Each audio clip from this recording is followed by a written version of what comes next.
Today, we're going to unpack a massive crisis at one of the world's most famous broadcasters. Yep, the BBC. It's a wild story involving political pressure, a super controversial documentary, and a huge battle over what impartiality even means anymore.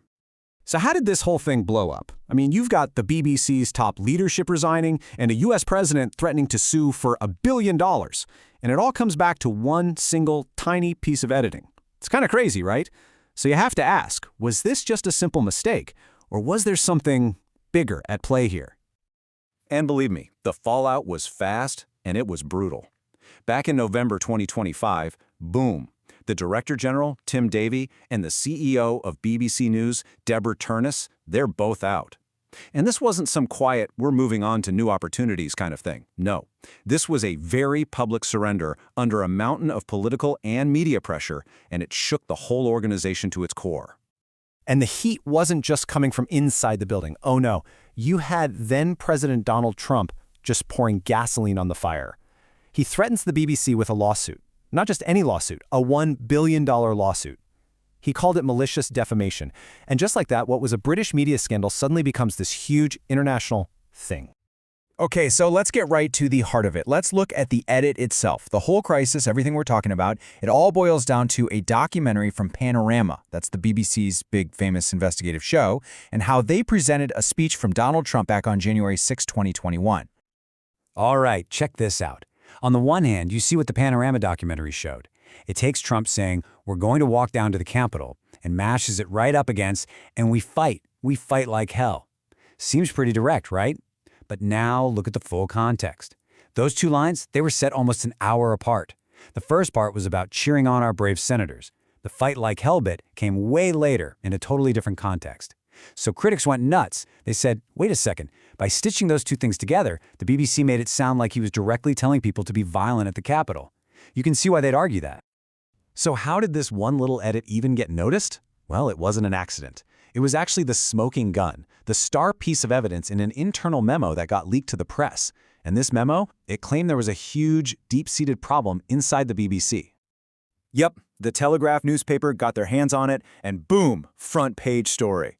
It was a 39-page memo, apparently from an internal advisor, and it used that Trump speech edit as Exhibit A for what it called, and I'm quoting here, serious and systemic progressive bias all across the BBC.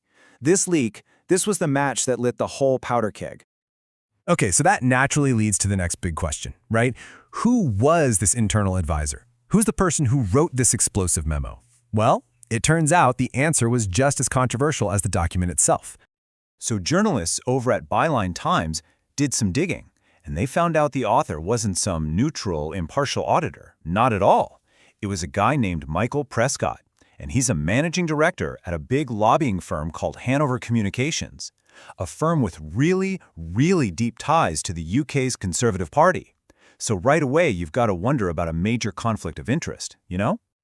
And it doesn't stop there. When you start looking into who Hanover Communications, Prescott's firm, actually represents his clients, well, the plot thickens. A lot.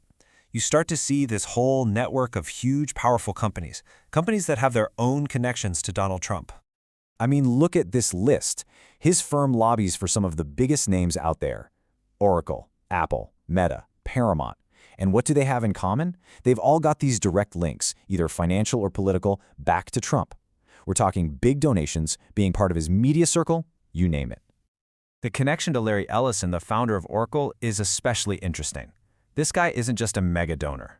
The Washington Post reported that back in November 2020, he was on a phone call with Trump's team talking about ways to overturn the election. On top of that, he's been busy building his own conservative-leaning media empire. So you have a guy whose lobbyist is attacking a rival broadcaster? It definitely makes you question the motives behind that memo, right? Okay, let's take a step back for a second. This whole thing with the memo didn't just happen out of nowhere. It actually fits into this wider pattern, this growing concern about political influence getting way too close to the top of the BBC. And a lot of that comes down to who was getting appointed to its board. And this timeline here, it just lays it all out. It's kind of a connect-the-dots situation. First, you have Richard Sharp, who helps the Prime Minister at the time, Boris Johnson, get a huge loan. What happens next? Johnson's government makes him the chairman of the BBC. Then you've got Sir Robbie Gibb on the board, a former top political aide and a co-founder of GB News, a direct rival to the BBC.